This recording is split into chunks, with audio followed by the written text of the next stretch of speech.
Hello everybody. So today we're going to talk about this instrument here, which is called the theremin.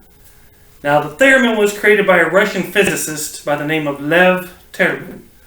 Now Lev Theremin was working with a group of scientists and other government members trying to create proximity sensors. Now proximity sensors are like when cars are backing up or they're driving and they get close to something and something beeps. That's a proximity sensor. It's telling you you're close to something. You're in the proximity, the area.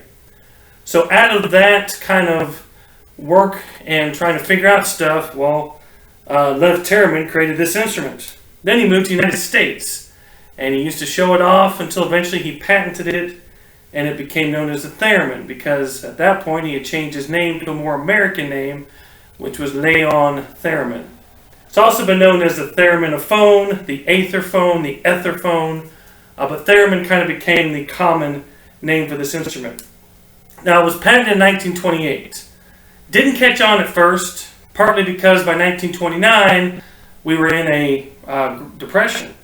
So most people are like, well, do I want to buy an instrument to learn or do I want to feed my family? Priorities kind of became a big deal at this time. By the time we were out of the whole depression and things were getting better, this instrument started to kind of pick up a little bit. There were a few people who would play classical piece of music on this instrument.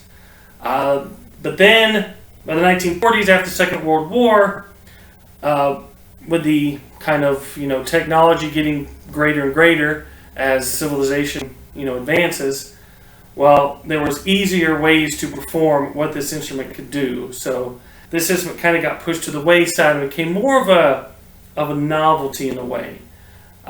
It still gets played today, just it's not as popular, not as famous like other instruments we're used to seeing, because of its kind of uniqueness and quirkiness to it, which I'm going to show you in a minute. But there are some famous pieces of music that use this in the popular world.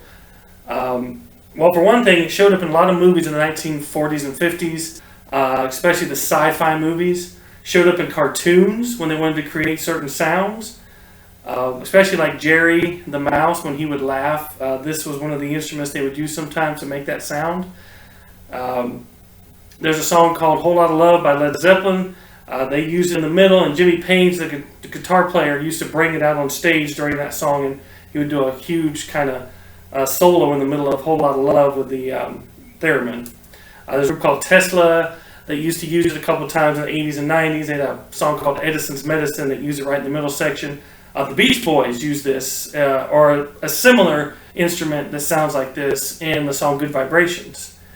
There's a TV show on right now called Midsummer Murders that uses the theremin in its opening theme song. So, what exactly am I talking about? You've been telling me what it's in. Well, what does it sound like? Well, there's two things here. The antenna is the frequency. So right now it's got one frequency going. Now,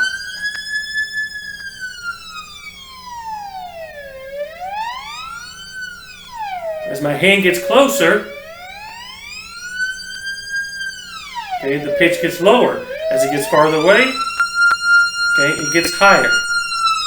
So the frequency is controlled right here, and then the volume is right here. So this piece of metal, as I get close to it, I actually turn it off. As it gets away, my hand gets farther, I'm turning it up. So I can actually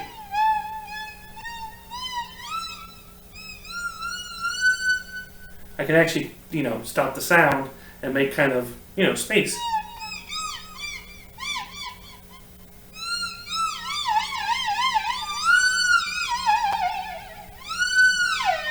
So there's a bunch of different things here. I can change the pitch and make it do the opposite of what I'm doing. So now the low's out here and the high's here. So there's that. So there's a couple other ways I can make this work.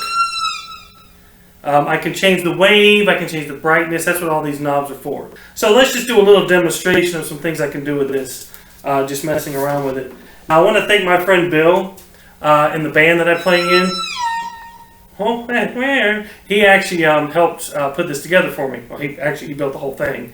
All I did was give him the box I found and said, hey, I've got this theremin that's literally in pieces that you have to put together if you want to, build it, because he likes to do stuff like that. I said, here you go, give it a shot. So, yeah, he soldered it and put everything together. So I thank you, Bill, for doing this, because now we get to have a little fun. So when I move my hand here, I can...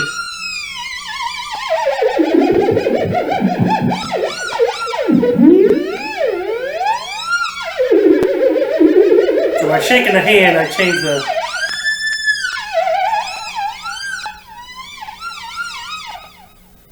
Now I can add a little effects into this thing here to see if I can get a little...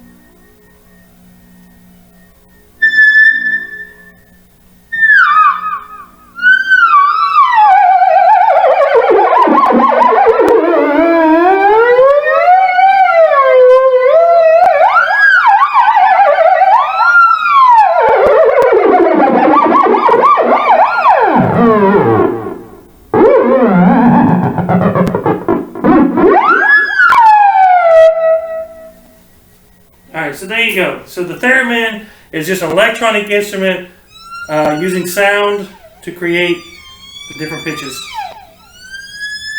So all it is using that wave, that vibration of airwaves.